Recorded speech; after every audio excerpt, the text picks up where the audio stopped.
마태복음 25장에 보면 예수님께서 하신 비유가 있습니다. 그 비유는 양과 염소의 비유이죠.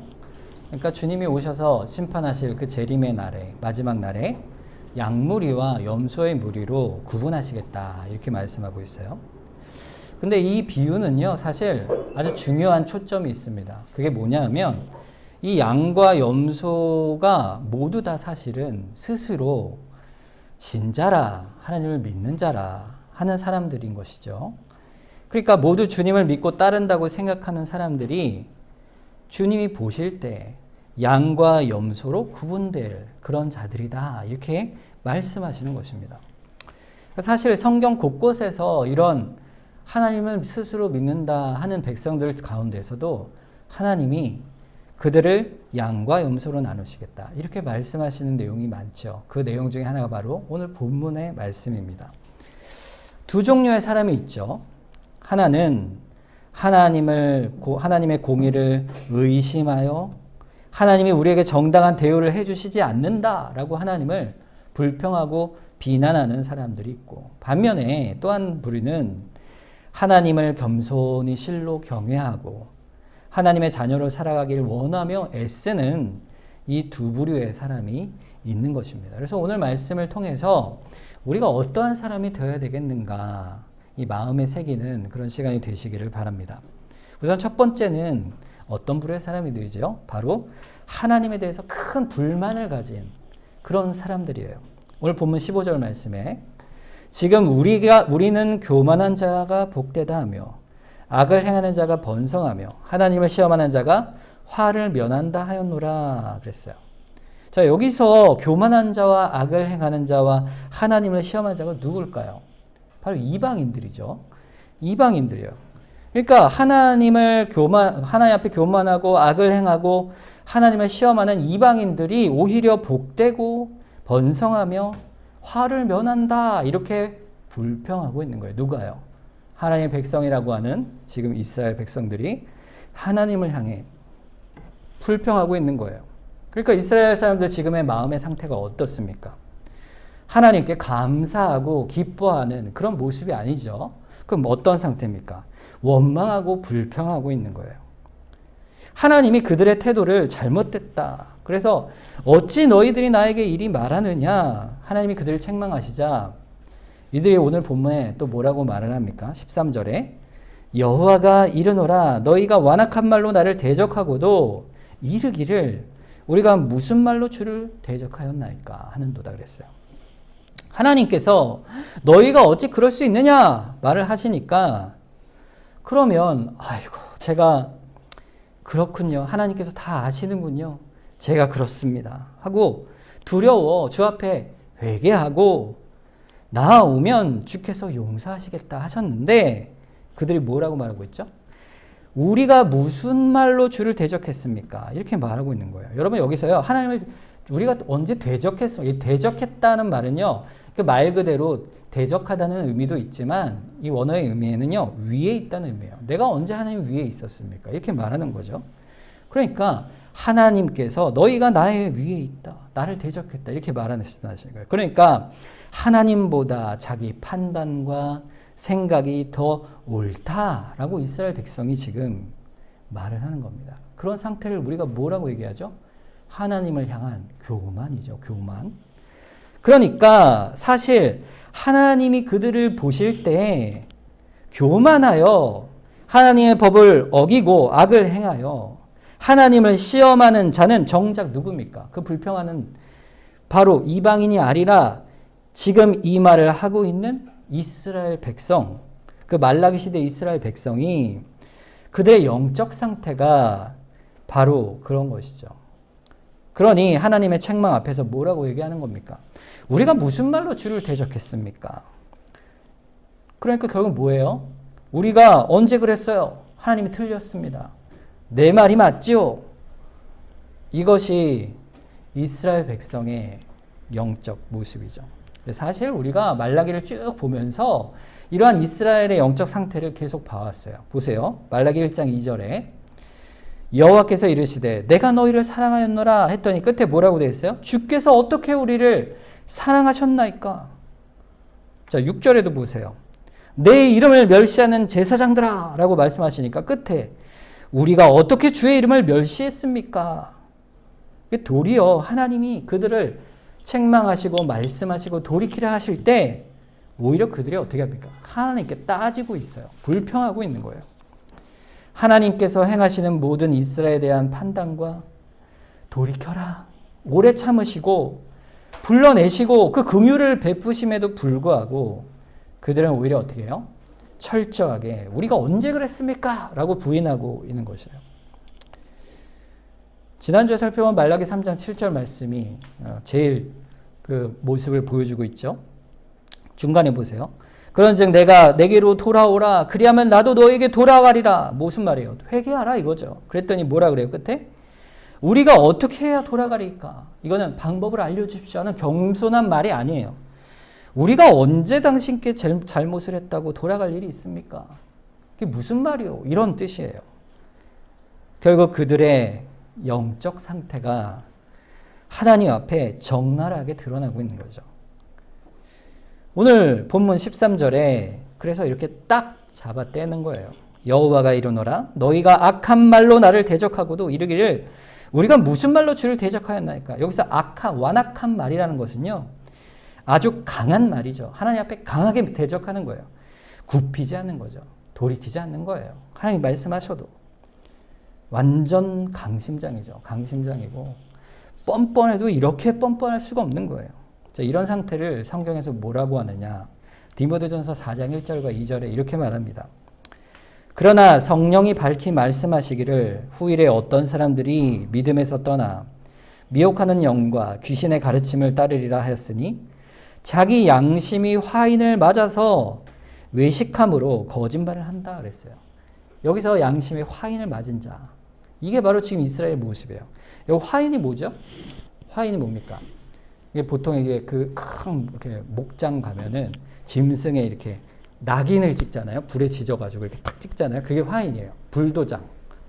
여러분 불도장을 찍으면 어떻게 될까요? 그 부분이 이렇게 화상을 입죠. 화상을 입으면 감각이 없어지는 거예요. 살이 떨어져 나가고 골마가도 마치 하나님 말씀과 뜻을 듣고도 감각이 전혀 없는 이스라엘 백성. 그러니까 양심의 화인을 맞은 게 뭐예요? 양심의 감각이 없는 거예요. 그래서 괜찮아 이 말이에요. 하나님이 괜히 그러시는 것이지. 하나님이 우리의 죄목을 다 어떻게 다 드러내시겠어. 이렇게 뻔뻔하게 생각을 하는 것입니다. 이스라엘의 교만의 근원이에요. 본문 14절에 보세요. 이는 너희가 말하기를 하나님을 섬기는 것이 헛되니 만군의 여호와 앞에 그 명령을 지키며 슬프게 하는 것이 우리에게 무엇이 유익하리요? 이랬어요. 너희가 말하기를 했는데 누가 말하는 거예요? 이스라엘 백성들이 서로 말하는 거죠. 하나님을 섬기는 것이요. 그것이 다 쓸데가 없어. 소용이 없어. 만군의 여호와 그분의 명령을 지키는 것이 슬프게 한다는 게 뭐예요? 하나님 앞에 죄를 슬프고 회개한다는 거죠. 금식하고 회개하는 거예요. 그런 것이 무슨 유익이 있느냐? 이렇게 말하는 거예요. 이 말이 무슨 말입니까? 결국엔 하나님께서 다 모르실 거라고 생각하는 거예요. 여러분 교만한 이유가 뭘까요? 이스라엘 백성이. 하나님께서 자기들의 그 모든 마음에 있는 악함을 모르실 거라고 생각하는 겁니다. 모르실 거라. 사실 불경건한 사람들, 신앙이 없는 사람들은요. 결국 하나님 앞에 교만한 사람은 자신이 악행과 그 마음에 하나님을 대적하는 모든 죄를 하나님께서 모르실 거라고 생각하기 때문에 그렇죠. 그 모든 교만한 말과 생각을 하나님 모르시겠는가? 여러분 경건한 사람은요. 그렇지 않습니다. 경건한 사람은 그렇지 않아요. 하나님이 마음에 스쳐가는 생각도 다 아실 거라고 알고 있는 자가 경건한 자예요. 시편 139편 1절에서 4절에 보면 여호와여 주께서 나를 살펴보셨으므로 나를 아시나이다. 주께서 내가 앉고 일어섬을 아시고 멀리서도 나의 생각을 밝히 아시오며 나의 모든 길과 내가 눕는 것을 살펴보셨으므로 나의 모든 행위를 익히 아시오니 여호와여 내 혀의 말을 알지 못하시는 것이 하나도 없으십니다. 이게 다윗의 고백이에요. 여러분 경건한 사람은 이렇게 생각하는 거예요. 내가 하는 말, 내가 하는 행동, 그뿐 아니라 내 생각, 판단, 그것을 하나도 모르시는 것이 없는 분이 하나님이시다. 그렇게 고백하는 자가 경건한 자입니다. 그러면 이런 사람은 어떻게 고백할까요? 7절부터 10절에 내가 주의 영을 떠나 어디로 가며 주의 앞에서 어디로 피하리까? 내가 하늘에 올라갈지라도 거기 계시고 수월에 내 자리를 펼지라도 거기 계시니 내가 새벽 날개를 치며 바다 끝에 가서 거주할지라도 거기서도 주의 손이 나를 인도하시며 주의 오른손이 나를 붙드시리이다. 이렇게 고백하는 거예요. 그러니까 내가 하나님을 떠날 수가 없어요. 하나님은 어디든 함께 하세요. 그리고 우리의 모든 것을 낱낱이 다 아는 분이에요. 그것을 경건한 사람은 알기 때문에 이렇게 또 고백을 하는 거예요. 23절, 24절. 하나님이여 나를 살피사 내 마음을 아시며 나를 시험하사 내 뜻을 아옵소서. 내게 무슨 악한 행위가 있나 보시고 나를 영원한 길로 인도하소서. 그래요. 믿음의 사람의 고백입니다. 여러분, 하나님이여 나를 살피셔서 나를 시험하사 내 뜻을 아옵소서. 그러니까 내 마음을 아시옵소서. 이렇게 말할 때 내가 죄가 없으니까 저는 깨끗하니까 제 마음을 봐주세요. 이렇게 교만한 말이 아니고 하나님께서 우리를 다 아시니 내가 감출 수가 없습니다. 이거예요. 그걸 인정하는 거예요. 그게 악이라 할지라도 하나님을 거스려 내가 대적하는 마음에 죄가 있다면 주께서 다 보시고 나를 살펴 이 악을 내가 고치길 원하니 하나님 말씀에 나를 내려놓습니다. 나를 바꾸어 주시옵소서. 이렇게 하나님께 겸손히 인정하고 나아가는 사람이 바로 경건한 신자, 양된 자의 마음의 태도인 것이에요. 그러니까 결국 잠언서 18장 12절 말씀이죠. 사람의 마음에 교만은 멸망의 선봉이요 겸손은 존귀의 길잡이라고 그랬어요. 이 교만과 겸손은요 사람들끼리 하는 태도를 얘기하는 게 아니에요. 누구에 대한 교만이고 누구에 대한 겸손입니까? 하나님을 향한 교만이에요. 하나님에 향한 교만을 한 그런 자들은, 경건치 못한 자들은 결국 어때요? 멸망을 당할 것이요. 하나님을 향한 참된 겸손과 믿음의 사람의 경건의 고백을 하는 사람들은 존귀한 영광의 자리에 이를 것이다. 이렇게 말씀하는 겁니다. 이런 경건한 자의 고백을 볼 때 말라기 선지자가 지적했던 이스라엘의 영적 상태가 확실하게 드러나는 것이죠. 여러분 우리는 어떨까요? 여러분 하나님 앞에 어떠한 마음의 태도 갖고 계십니까? 여러분 다 겸손하시잖아요. 하나님께 하나님 저 정도면 뭐 잘하는 거죠. 이렇게 교만한 태도를 가질 사람이 누가 있어요? 우리가 다 하나님 앞에는 다 겸손하죠. 자, 그런데 여러분 하나님 앞에 겸손이라는 것은요 결국 어디서 드러날까요? 그것은 이웃과의 관계에서 드러납니다. 형제를 구박하고 무시하고 형제의 어려움을 외면하고 그러면서 하나님 앞에 겸손하면 그것을 성경에 뭐라고 하는지 아세요? 외식이라고 하는 거예요. 외식. 아까 처음 말씀드린 양과 염소의 비유에서요 구분하는 내용이 뭡니까? 하나님이 양과 염소를 구분할 때 뭘 갖고 구분하세요? 양에게 이렇게 말씀하시잖아요. 너희가 내가 줄일 때 먹을 걸 주었고 내가 나그네 되고 헐벗고 병들었을 때 돌아보았느니라. 그리고 염소에겐 뭐라 그래요? 반대죠. 너희가 돌아보지 아니하였다. 이렇게 말씀하시잖아요. 그랬더니 둘 다 똑같이 대답합니다. 뭐라 그래요? 저희가 언제 그랬습니까? 이렇게 얘기하죠. 근데 두 마음이 같은 대답이지만 전혀 반대의 마음이잖아요. 양은 그러한 선을 행했지만 여전히 나는 죄인입니다. 주님, 제가 언제 그런 일을 했습니까? 겸손한 태도로 주께 나아가는 자예요. 염소는 교만해요. 제가 언제 그런 일을 하지 않았습니까? 하나님께 따지고 있는 거죠. 오늘 본문하고 똑같지 않습니까? 주님의 대답이 뭐죠?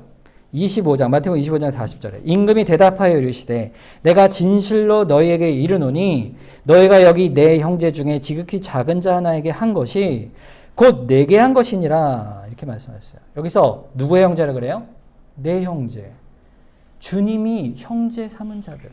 주의 백성들에게 한 것이 곧 주님께 한 것이다. 하나님을 경외하고 하나님을 사랑하는 사람은 결국 어때요? 그 몸 대신 교회의 형제들 또 이웃을 사랑할 수 있는 사람이에요. 그런 사람이 하나님을 겸손히 경배하고 주께 겸손히 나아가는 사람이라 할 수 있죠. 그러니까 결국에는 내가 우상 숭배를 하지 않고 예배도 잘 드리고 도덕적으로도 내가 잘 신앙생활을 해 나간다. 하나님은요, 이런 것만을 하나님께서 보시는 게 아니라는 거예요. 하나님의 교훈 하나하나에 대해서 내 마음에 비추어서 주여, 내가 실로 주 앞에 죄인입니다. 내 마음에 악함이 있나 살피소서. 이 고백하는 마음을 갖는데 그 중심에 마음이 있는 거예요. 하나님은요, 우리의 마음을 다 아십니다. 이미 다 알고 계세요. 자신의 죄와 악을 감출 수 있을 것이라 생각하면 그게 바로 교만한 모습이에요. 죄의 모습이에요. 그래서 우리는 주 앞에 다 내어놓을 수가 있는 겁니다. 그래서 주의 도우심을 구할 수가 있어요. 내가 죄인이기 때문에. 그런 사람이 어떤 자예요? 양이에요. 살아있는 영혼이요, 살아있는 양심을 가진 하나님의 백성이라 할 수 있는 그런 자가 되는 것입니다. 자, 다시 말라기로 돌아와 보겠습니다. 이들이 하나님 앞에 갖고 있는 자기의 교만한 원리가 있어요. 이 교만을 일으키는 자기 나름의 원리가 있어요. 그게 뭐냐? 14절이죠. 이는 너희가 말하기를 하나님을 섬기는 것이 헛되니 만군의 여호와 앞에서 그 명령을 지키며 슬프게 하는 것이 무엇이 유익하리요 그랬어요. 자, 하나님을 섬기는 것이, 그의 명령을 지키고 슬프게 하는 것이 무엇이 유익하냐? 이 불평 가운데 담겨 있는 이들의 중심 생각이 그대로 거꾸로 하면 드러나죠. 뭐죠? 하나님을 섬기면 어떻게 된다? 유익이 있어야 된다요. 유익. 즉각적으로 하나님께서 유익을 주셔야 되는데 그리하지 아니하신다. 불평하는 겁니다. 그러니까 이들이 생각하는 하나님은 어떤 하나님이에요? 투자한 만큼 갚아주신 하나님. 내가 애써 당신을 예배하면 당신도 나에게 뭔가를 줘야 되지 않소? 그런데 사실 보세요. 말라기를 보면 이들이 하나님께 좋은 것을 드렸습니까? 악한 것을 드렸습니까? 악한 것을 드리고도 하나님께 자신의 많은 것을 드렸다. 이렇게 나름의 하나님께 불평을 하는 거예요. 15절에 보세요. 다시. 지금 우리는 교만한 자가 복되다 하며 악을 행하는 자가 번성하며 하나님을 시험하는 자가 화를 면한다노라. 결국 뭐예요? 그 이방인들을 보고 따지는 거죠. 아니, 그들은 더 번성케 하다니. 하나님, 이게 뭐요? 하나님이, 당신이 뭐요? 우리에게 왜 이런 좋은 것들을 유익을 주시지 않소? 라고 따지고 있는 것입니다. 실제로 그럴까요? 여러분, 하나님께서는요, 하나님께서 행하시는 우리 인생의 모든 섭리를 우리가 다 알 수가 없습니다. 하나님의 섭리를 우리가 다 알 수가 없죠. 여러분, 언제 하나님께서 하나님을 시험하는 자와 악을 행하는 자와 교만한 자가 이 세상에서 그 모든 죄값을 다 받는다고 하나님께서 언제 그렇게 말씀하셨습니까? 이 세상에서 하나님께 교만하고 이 세상에서 악을 행하고 하나님을 시험하는 자라 할지라도요, 이 세상을 사는 동안에 그 짧은 그 시간에 모든 죄값을 다 받아 그들이 멸망케 될 것이라, 반드시 그렇게 될 것이라고 하나님이 언제 그렇게 약속하셨어요? 하나님이 악을 심판하신다 약속하셨죠. 근데 그 심판의 때와 그 심판의 적절한 내용과 방식은 오직 하나님의 주권 아래 있는 것입니다. 결국에는 이스라엘 사람들이 하나님 앞에 불신앙의 자기 태도를 이와 같은 논리와 판단을 기초로 해서 판단하는 것은요, 결국 하나님은 어떤 분으로 보는 거예요? 기계적인 분으로 보는 거예요. 인격이 없는 분처럼 보는 거예요. 마치 자판기처럼 동전을 넣으면, 버튼을 누르면 그만큼의 어떤 뭔가가 나오는 즉각적인 응답이 있는 죽어있는 하나님 같은, 기계 같은 하나님을 보는 거죠. 그런데 하나님은 어떤 분이십니까? 하나님은요, 살아계신 하나님이세요. 모든 악을 오래 참으시사 그 가운데 택한 백성은 마침내 돌이키게 하시는 하나님이시고, 또 오랫동안 애매한 고난을 받는 하나님의 백성들에게 훗날에 더하여 영광의 분량을 생각하시면서 이 땅에서는 상을 베풀지 않으시기도 하시는 분이시고, 이 모든 것이 하나님의 주권과 선한 계획대로 이끌어 가시는 그 놀라우신 하나님이시잖아요. 그 하나님을 바라보지 않은 채 자기 생각 안에서 하나님을 만들어 놓고 비인격적이고 형식적이고 기계적으로 주문하면 주셔야 하는 그러한 하나님으로 만들어버리는 그 모든 것이 불경건한 모든 신앙의 부패, 지금 자기 변명을 하고 있는 이스라엘의 죄악된 모습인 것입니다. 여러분, 경건한 사람은요, 똑같은 상황에서 다르게 생각하는 사람이에요. 시편 73편 1절에서 3절에 보면 하나님이 참으로 이스라엘 중 마음이 정결한 자에게 선을 행하시나 나는 거의 넘어질 뻔하였고 나의 걸음이 미끄러질 뻔하였으니 이는 내가 악인의 형통함을 보고 오만한 자의 질을 질투하였음이로다 그랬어요. 하마터면 내가 큰 죄를 범할 뻔했다. 왜냐하면 악인이 형통함을 보고 오만한 자를 질투하여 하나님을 원망할 마음을 가질 뻔하였다는 거예요. 그래서 13절에 내가 내 마음을 깨끗하게 하며 내 손을 씻어 무죄하다 한 것이 실로 헛되도다. 이 신앙인이 그렇게 고백하는 거예요. 뭐예요? 내가 애를 써서 경건하게 살려고 했는데 살아보니 다 헛거야. 해봐야 소용이 없어. 하나님이 모르셔. 모른 채 하시는 것 같아. 유익이 없어. 그렇게 말할 뻔했다는 거예요. 말할 뻔했다. 그런데 어떻게 됩니까? 16절에서 23절. 내가 어쩌면 이를 알까 하여 생각한즉 그것이 내게 심한 고통이 되었더니 하나님의 성소에 들어갈 때에야 그들의 종말을 내가 깨달았나이다. 주께서 참으로 그들을 미끄러운 곳에 두시며 파멸에 던지시니 그들이 어찌하여 그리 갑자기 황폐되었는가 놀랄 정도로 그들은 전멸하였나이다.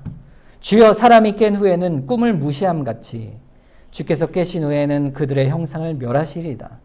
내 마음이 산란하여 내 양심이 찔렸나이다. 내가 이같이 우매무지함으로 주 앞에 짐승이오나 내가 항상 주와 함께 하니 주께서 내 오른손을 붙드셨나이다 그랬어요.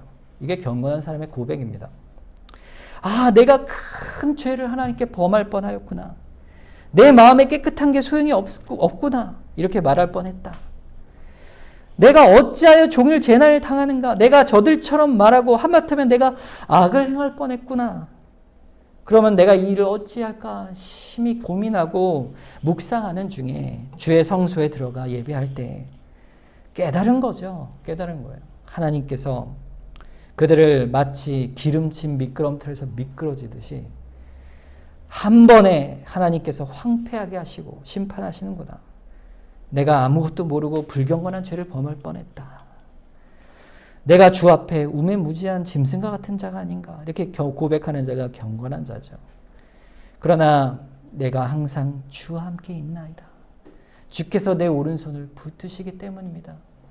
미끄러져 버릴 것 같은 나도 주님이 붙드시니 결코 넘어지지 않습니다. 이거 고백이잖아요. 결국에 24절에서 26절에 이렇게 고백하는 거예요. 주의 교훈으로 나를 인도하시고 후에는 영광으로 나를 영접하시리니 하늘에서는 주 외에 누가 내게 있으리요. 땅에서는 주밖에 내가 사모할 리가 없나이다. 내 육체와 마음은 쇠약하나 하나님은 내 마음의 반석이시오 영원한 분기시니라. 어떤 상태의 고백을 합니까? 악인의 형통함을 보면서 똑같은 상태에서 고백을 하는 거예요. 하나님만이 나의 반석이요 분기십니다. 경건한 사람은 악인의 형통함을 빙자해서 그것을 이유로 하나님을 향해 불평하고 원망하고 완악한 태도를 갖지 않습니다. 세상에 왜 잘 나가는가? 그렇게 하나님을 향해서 악한 마음을 품지 않는 거죠. 오히려 자기를 돌아볼 뿐이에요. 그리고 깨닫는 거죠. 하나님께서 마지막 날 양과 염소로 경건한 자와 불경건한 자로 훗날에 심판하신다 하셨사오니 나는 오직 주 앞에 설 뿐입니다. 주 외에 나를 영접할 이가 없습니다. 주 앞에 내가 사모할 이가 주님뿐이 없지 않습니까? 내가 육체와 영혼이 쇠약하지만 하나님은 내 마음의 반석이요 영원한 분기십니다. 이게 경건한 자의 고백이에요. 우리가 이런 경건한 사람이 되어야 되지 않겠습니까? 이런 말라기 때에도요, 온 백성이 다 타락하고 제사장, 선지자들, 모든 자들이 다 타락했던 그때에도요, 경건한 자들이 있었어요. 여러분, 오늘 이 시대를 보세요. 한국교회, 또 이 나라가 다 타락했다고 쳐봅시다. 오늘 이 나라에 입을 담지 못할 추악한 죄들이 곳곳에서 터지잖아요.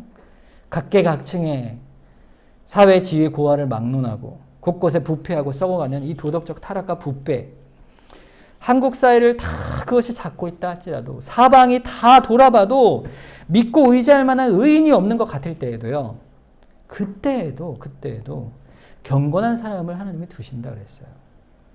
세상을 핑계로 해서 어쩔 수 없이 할 수 없이 하나님의 말씀을 듣지 않는 비참한 말라기 시대, 그때에도 경건한 무리가 있었다는 겁니다. 본문 16절에 그때 여호와를 경외하는 자들이 피차에 말하매 여호와께서 그것을 분명히 들으시고 여호와를 경외하는 자와 그 이름을 존중히 여기는 자를 위하여 여호와 앞에 있는 기념책에 기록하셨다 그랬어요. 자, 그때요, 이번에는 악한 자들이 서로 피차 얘기했는데 이번엔 누가 얘기해요? 경건한 자들이 피차 얘기하는 거예요. 경건한 사람들은요, 서로를 알아봅니다. 여러분, 경건하지 못한 자들이 너만 하나님 믿냐? 너만 잘났냐? 이런 말을 섞어서 말을 더 이상 하지 못하고 웅크리게 한다 할지라도 경건한 자들의 무리는요, 서로 모여서 마음을 같이하여 피차 격려하고 사랑합니다. 그리고 중요한 사실은 악한 자들이 피차 말하는 것과 똑같이 하나님께서요, 선한 자들이 피차 말하는 것을요, 뭐라고 돼 있어요? 여호와께서 그것을 어떻게 한다고요? 분명히 들으신다 그랬어요. 분명히 들으세요. 그래서 그걸 어떻게 하신다 그래요? 기념책에 다 기록하신다 그랬어요. 기념책에. 이 기념책이 뭡니까? 기억하는 책이라는 뜻이에요. 하나님께서 다 기억하신다 이 말이죠. 잊지 않으신다 이거예요. 그래서 우리가 피차간에 말하며 하나님 앞에 사는 인생, 무슨 고백을 서로 하겠어요? 우리가 무슨 고백을 서로 하겠어요? 시편 73편 기자 똑같죠. 여호와는 나의 반석이시요 나의 생명의 분기시라. 그렇게 서로 고백하는 거예요. 똑같이 주 앞에 서는 겁니다. 말라기 때 경건한 사람들이 그랬어요. 하나님이 이들을 인정하신다. 여러분, 우리도 어떻게 말할까요? 우리는 하나님이 다 아셔. 하나님이 함께 하시잖아. 하나님을 믿고 우리 함께 의지하자. 그분께 나아가자. 그분이 우리의 반석이요 분깃 아니야? 이렇게 똑같이 우리가 나아가는 것입니다. 본문 17절 18절 만군의 여호와가 이르노라 나는 내가 정한 날에 그들을 나의 특별한 소유로 삼을 것이요 또 사람이 자기를 섬기는 아들을 아낀같이 내가 그들을 아끼리니 그때 너희가 돌아와서 의인과 악인을 분별하고 하나님을 섬기는 자와 섬기지 아니하는 자를 분별하리라. 하나님이 약속을 주시는 거예요. 어떻게 해요? 내가 정한 그날이 되면 너희를 나의 특별한 소유로 삼을 것이다. 특별한 소유로. 내가 그들을 아끼고 아끼되 자녀로 아들로 아낄 것이라. 그래서 그날에 의인과 악인을 분별하여 너희를 하나님 나라의 백성 삼을 것이다. 이게 하나님께서 약속하신 약속이에요. 여러분, 그러니까 그 약속을 우리가 믿고 사는 거죠. 오늘 우리는 어떻게 이 말씀 속에 어떠한 사람이 되어야 마땅할까요? 베드로후서 3장 11절 13절에 이 모든 것이 이렇게 풀어지리니 너희가 어떠한 사람이 되어야 마땅하냐? 거룩한 행실과 경건함으로 하나님의 날이 임하시기를 바라보고 간절히 사모하라. 그날에 하늘이 불에 타서 풀어지고 물질이 뜨거운 물에 녹아지려니와 우리는 그의 약속대로 의가 있는 곳인 새하늘과 새 땅을 바라보도다 그랬어요. 베드로 사도가 권면하기를요. 지금 우리에게 똑같이 주는 질문이죠. 너희가 어떠한 사람이 되어야 마땅하냐? 말라기 선지자 때도 마찬가지의 말씀 아니겠어요? 너희가 어떠한 사람이 되어야 되겠느냐? 경건한 자와 불경건한 자, 어떤 자가 되어야 되겠느냐? 지금 이스라엘과 이방인을 나눈 게 아니에요. 하나님의 백성을 향해 부르짖으시는 거예요. 우리 가운데 어떠한 사람이 되어야 되겠느냐 물으시는 거예요. 거룩하고 하나님 앞에 경건하여 겸손히 주 앞에 엎드리는 자. 그래서 하나님의 그날을 사모하며 바라보는 자. 새하늘과 새 땅의 약속을 바라보는 자. 이것이 경건한 사람의 모습인 것입니다. 오늘 이 말씀이 우리 모두가 하나님을 참으로 경외하는 겸손한 주의 백성이 될 수 있기를 바랍니다. 하나님의 말씀을 따라서 우리 모든 것을 주님께서 다 아셔요. 그래서 주의 교훈을 받고 주 앞에 겸손히 우리 교회가 세워져 가기를 기뻐하십니다. 여러분, 우리 교회가 그렇게 되어가면요, 어떻게 될까요? 한국 교회가 그렇게 될 것이에요. 그리고 한국 교회가 그렇게 되면 세계 교회가 그렇게 될 것입니다. 주님 오시는 날까지 이 믿음 안에서 경건한 자로 하나님의 아들이요 특별한 소유로 그렇게 빼어낸 소망 가운데 있는 우리가 이 어둠에 있는 세상 가운데에서도 빛나는 경건한 무리로 부름받은 것입니다. 그래서 주님께 나아갑니다. 겸손히 엎드리고 하나님의 나라를 소망하고 또 서로 피차간에 경건을 이루어가는 그런 교회로 불러내신 것이죠. 오늘 말씀이 바로 우리를 향한 말씀이죠. 하나님께서 어떠한 자가 되어야 되겠느냐 물으시는 것입니다. 우리가 응답해야겠죠? 주님의 뜻을 따라 우리가 경건히 살겠습니다. 오늘 이 말씀을 우리가 기억하면서 합심해서 한번 기도하겠습니다. 주님, 우리가 주 앞에 겸손히 나아가길 원합니다. 우리 인생을 붙들어 주시옵소서. 주님, 피차간에 우리 교회가 경건으로 세워지길 원합니다. 주님을 사모하며 그날을 바라보길 원합니다. 주님, 우리를 붙들어 주시옵소서. 우리 주님께 우리 의탁하며 나아가도록 하겠습니다.